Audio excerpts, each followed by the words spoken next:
Hello and welcome to Oakville Matters. Thanks to Cogeco TV and its Your TV channel. This is our opportunity to cover the things that matter most to Oakville. And one of the things that matters more than anything else to Oakville is saving Glen Abbey. I know that because I'm receiving copies of thousands of emails to the government of Ontario telling them and reminding them that they campaigned 3 years ago for election promising to save Glen Abbey. And I guess you could say, with the hearing starting this August, people are starting to wonder what the plan is at the province to fulfill that promise. And with me today to talk about saving Glen Abbey is Bill McKinley, who's one of the folks involved in the organization Save Glen Abbey that first raised the alarm all those years ago. Karen Brock from Oakville Green, who almost needs no introduction because of her leadership on environmental issues in our town. And Doug McCurgan, who is one of the leaders of one of Oakville's oldest residents associations, the Venerable Trafalgar Chartwell Residents Association, which is south of Cornwall, north of the lake, between Trafalgar and Chartwell. And welcome. Maybe we should start off by pointing out that Monday in the legislature, MPP Stephen Crawford, who campaigned to save Glen Abbey when he won election in 2018, he rose and he read a statement in the legislature. And I probably won't be able to read it as well or the same as he does, but let me read it. And it's worth hearing, and it shows that he's still committed to his election promise. It's always an honor, he said, to rise in the legislature and bring awareness to the importance of the Glen Abbey Golf Course in my community. It's not just a golf course. It's critical for our local heritage, the environment, and providing green space for Oakville. The golf course is world-renowned and has hosted the Canadian Open a record 30 times. Oakville residents and, indeed, Canadians from across the country visit the course to witness professional golfers make history. Besides its cultural value, the significance to the environment cannot be ignored. The land plays a role as a nesting area for animals and is home to the Jefferson salamander, which is an endangered species. There are many old-growth trees that fill the property, but are now at risk of being removed for development. I remain committed to protecting this national treasure and preserving it for future generations. The member from Oakville North Burlington and I, that's Effie Trianopoulos, I should add, she and I, he said, continue to engage with residents, local elected officials, and the Save Glen Abbey group. Recently, we hosted a virtual meeting with the Save Glen Abbey group and various ministry officials to address questions and concerns. I've also presented a petition to this legislature to explore various options and to protect the land.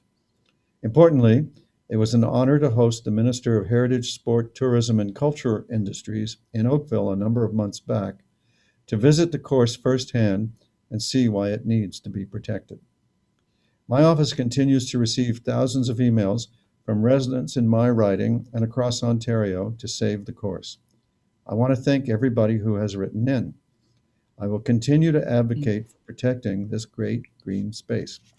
So that's a pretty ringing statement in my view. You know, as political statements go, that's a strong and forthright statement. Um, Bill, what's been the reaction of your members? Well, we really appreciate the kind words that MPP Crawford said in the legislature. Kind words are one thing, and tangible actions are another. And I think most of us want to see some tangible action from the government that actually makes it easier for us and not more difficult to have this development turned down, and more importantly, to support the local official plan in Oakville that that designates that as green space. So it's really actions that we're looking for, but we do appreciate the kind words. Well, as I've said a number of times over the years since the election, I do hope to learn soon what their plan is. They've got a forthright promise, and we're just kind of curious about what the plan might be. Um, let's take a look at that letter that is being sent out by this uh, this alliance of you three super experienced groups. As a matter of fact, I should mention that Doug is really representing the very venerable, because very successful organization, We Love Oakville. And Doug, you might want to just mention, why don't you just recap the We Love Oakville saga? Because I learned, I learned from the real estate board that the turnover in town is such that 10 years ago, half of us weren't here. Now, it wasn't 10 years ago when your group saved Oakville from disappearing into a city of Halton. But there's probably people watching today who weren't here then and don't know how close a call we had. So, Doug? Okay, well, We Love Oakville was formed in February of 2019. The province announced a review of several municipalities' councils in mid-January 2019, and 10 active Oakville residents associations came together in February to create this group called We Love Oakville, which is just a coalition of those residents associations.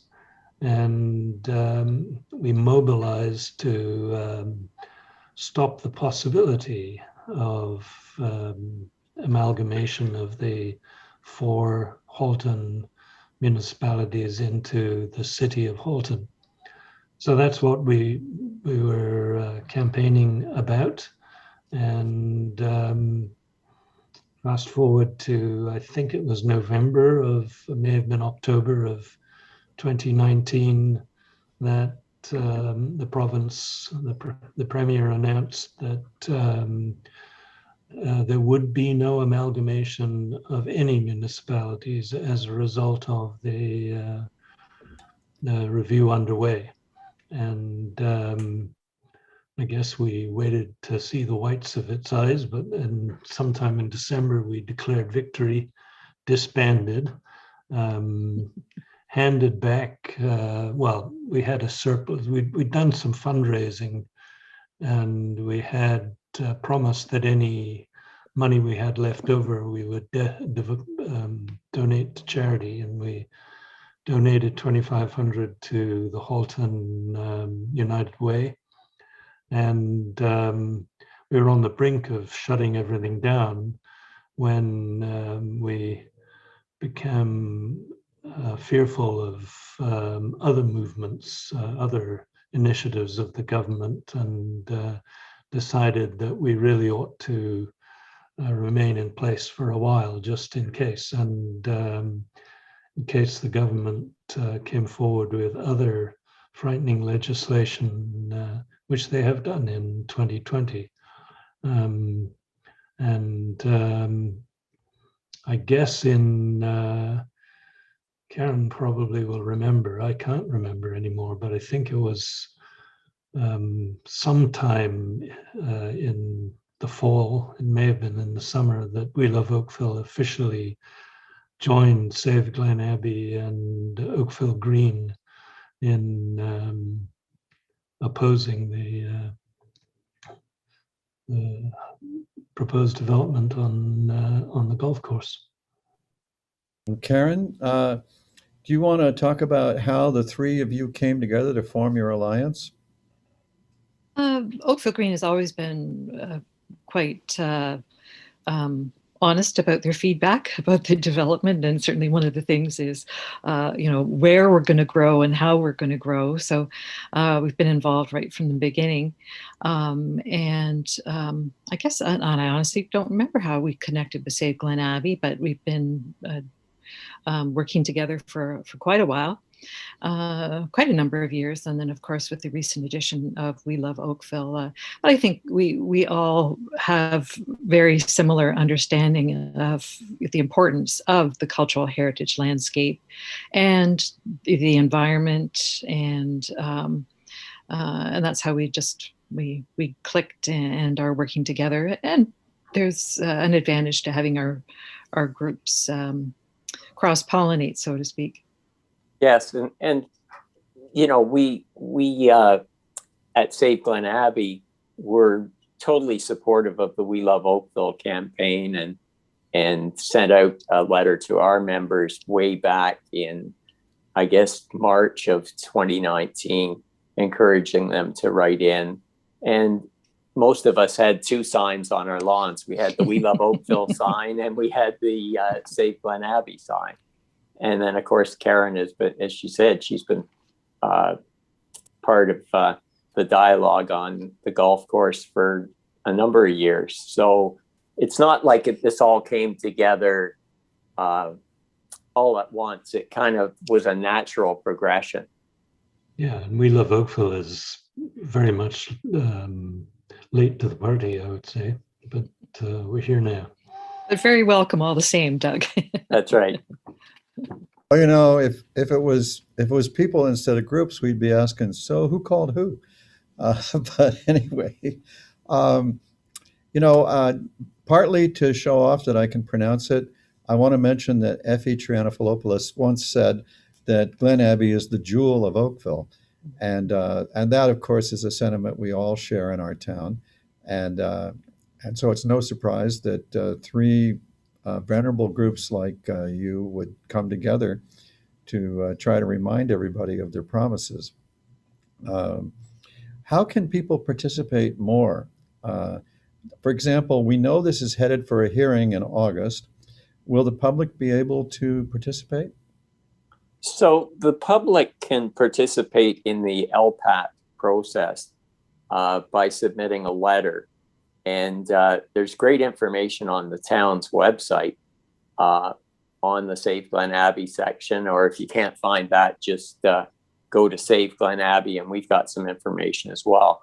And they can write in as participants in the LPAT process with factual information that speaks against the development and supports the reasoning behind the town's turning down the applications.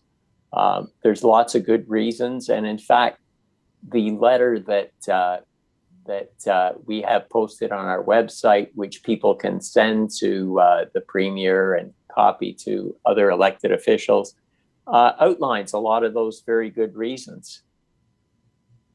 Yeah, I know that it used to be scary to participate because one of the things was you would show up, and then the developer lawyer would cross-examine you and make you feel like Perry Mason was taking you apart, because the average person isn't comfortable with all that courtroom drama. So one of the results of the pandemic is your participation is kind of one way. You send in your letter, and the town council rejected the application for planning reasons. This is an important point. When you go to Save Glen Abbey or to the town's website, you'll find the planning reasons against it, which are different than, say, the sentimental reasons for which you might not like the application. And the LPAT, bless their heart, only listens to planning reasons. They don't like any other kind of reasons, and they kind of tune us out when we visit what they think of as sentimental reasons. So yeah, that would be a good thing to do. I'm wondering if you have come up with anything? I mean, you know, the hearing, as I say, starts in August. It's going to cost a lot of money. It's slated to go on for 6 weeks. The lawyers charge by the minute.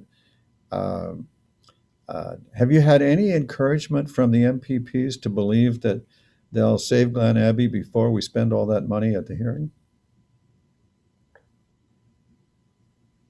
Well, there's silence, so I think that's the answer to the question. There's been nothing tangible that's been said. We were encouraged to launch a letter writing campaign to the government by our MPPs, and I think we should acknowledge that they think that's an effective way of communicating with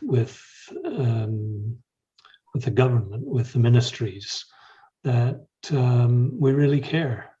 People in Oakville care about this, and people who are not golfers care about it. If I could just say, with respect to We Love Oakville, and going back to the comment about planning, that's our principal concern. If the thing is that a modern first world society is an enormously complicated thing. We expect all sorts of things to run smoothly on a daily basis. And when things don't work, we're outraged and surprised.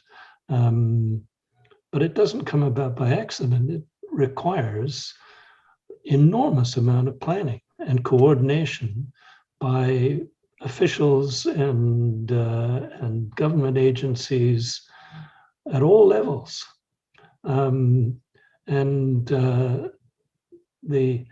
That's our principal concern with this proposal, is that it amounts to the equivalent of a small town being dropped into the heart of Oakville without any official planning. And who knows what the outcome's going to be. And I think even more important is the fact that municipalities plan.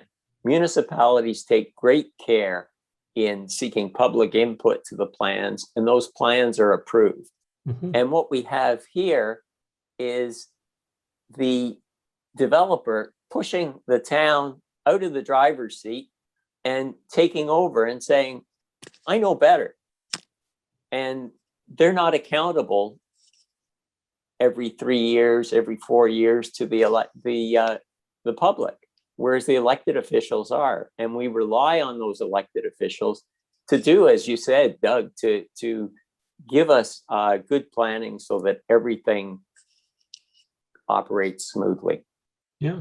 I think it comes as no surprise that environmental issues are a concern. And certainly this past year has taught us how much we're relying on the environment to be outside and, for mental and physical well-being. But I think there's the whole issue of urban sprawl and where we grow. And I think we're realizing that we have to have more compact or more complete communities. And if we continue to sprawl, then we're simply not, they're not going to be transit supported. So I think there have been a lot of conversations at Halton Region about how we're going to grow.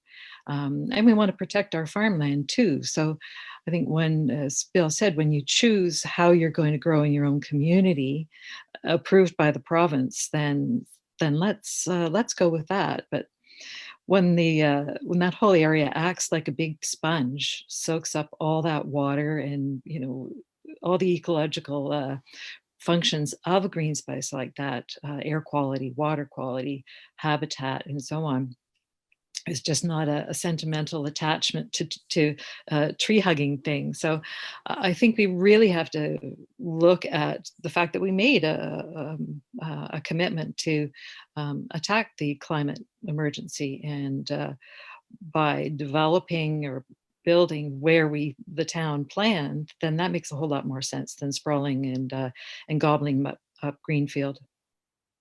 Yeah, the 10 years ago it was that the province approved the Livable Oakville official plan, and they gave us the authority to direct growth to where it fits. And those are our growth center, our growth nodes, and our growth corridors, and not Glen Abbey.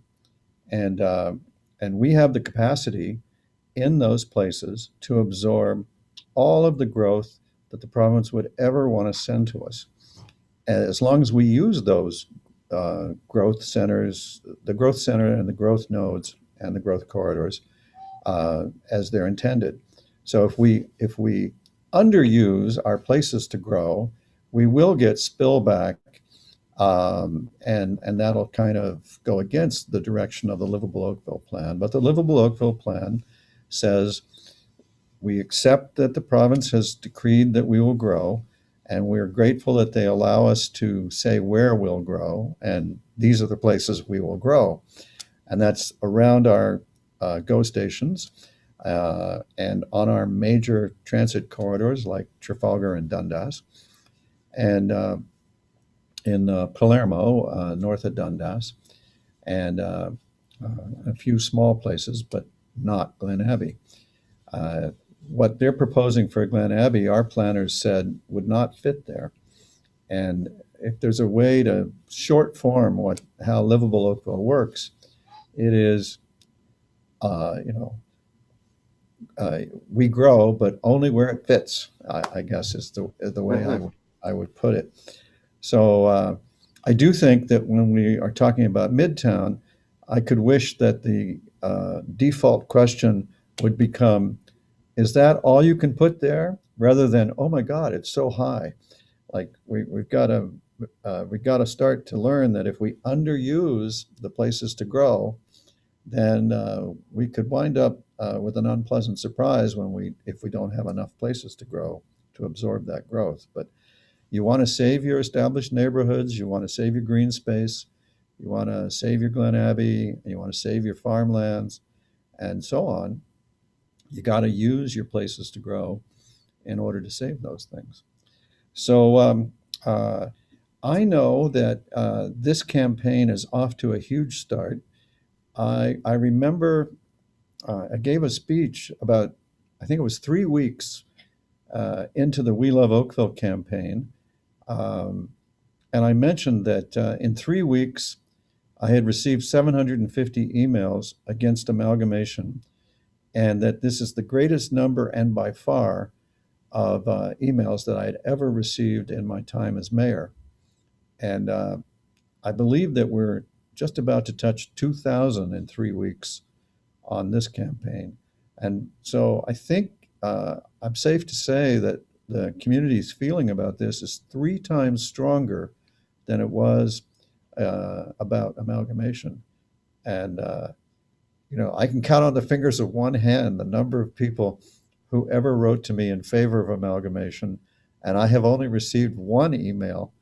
Not that I'm soliciting more, but I've only received one email in favor of paving over Glen Abbey, and that's by somebody who hates golfers. So, a little tunnel vision there. Do you have anything else planned that you'd like to share with people, or are they going to be surprises? Well, I think there's going to be some more emails, certainly before August, and hopefully the administrators for the MPPs and the government are ready to figure out how they're going to answer several thousand emails, because we expect answers to when you write your local elected official. We're active on social media. We've got a little campaign right now, 30 reasons to save Glen Abbey.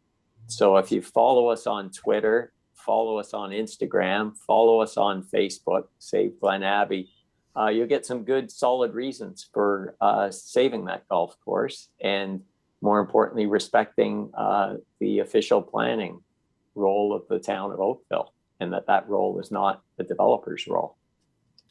And I'm not sure that we mentioned about the deadline for those letters. Did we say that was May 17th, Bill? Yeah, so the LPAT deadline is May the 17th. I think you'd want to get it in ahead of time. Don't leave it till the last minute. make sure you go to the town website in the Glen Abbey section. If you just Google Town of Oakville, Glen Abbey, it's going to pop up, and read what's up there. All right. Well, there's a lot of good advice there. Um, you know, I'll share with you a story I have not told anybody before. The last time the premier was in Oakville, just a few months ago, he came up to me and he told me, here's what he said to me.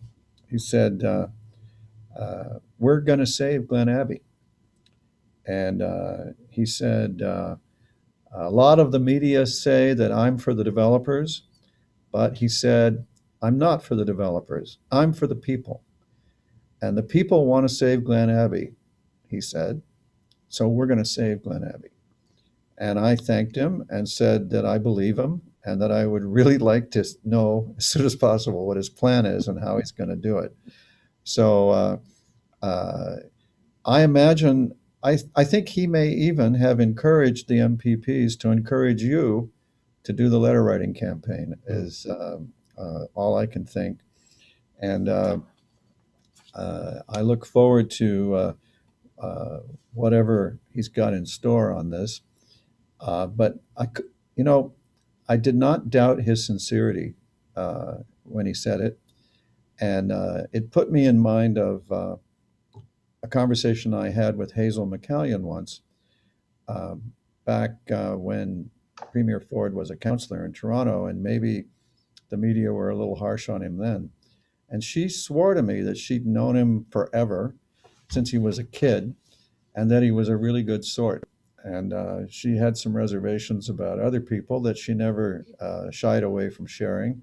So I'm not sure I believed her at the time, but you know, in that personal meeting with him when he was last here, it put me in mind of how much she, you know, how strongly she endorsed him.